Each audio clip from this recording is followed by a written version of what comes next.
Hello hi नमस्कार, मी सोनम। आज दिनांक आहे 17 फेब्रुवारी आणि आज मराठमोळा अभिनेता प्रसाद ओकचा वाढदिवस आहे। बहुतेकांना प्रसाद ओक फक्त अभिनेता म्हणून ठाऊक असेल, पण तो अभिनयाच्या बरोबरीनेच लेखक, दिग्दर्शक, गायक, कवी आणि सूत्रसंचालकही आहे। त्याचबरोबर थिएटर आणि टीव्ही कार्यक्रमांमध्ये प्रसाद ओकने काम केलं आहे।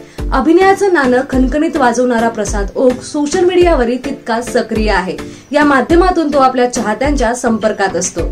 प्रेमाची गोष्ट या नाटकासाठी सहाय्यक दिग्दर्शक म्हणून त्याने काम केलं आणि आपल्या करिअरची सुरुवात केली। श्रीराम लागू, निळू फुले यांसारख्या दिग्गज अभिनेत्यासोबतही प्रसादला काम करण्याची संधी मिळाली आहे। प्रसाद ओकला बंदिनी या नावाच्या टीव्ही सिरियल मधून लोकप्रियता मिळाली। प्रसादने 2019 मध्ये हिरकणी आणि कच्चा लिंबू या चित्रपटाचं दिग्दर्शन केलं आहे आणि आता प्रसाद ओक दिग्दर्शित चंद्रमुखी हा सिनेमा लवकरच प्रेक्षकांच्या भेटीला येणार आहे। Happy birthday Prasad Oak, stay always happy and healthy.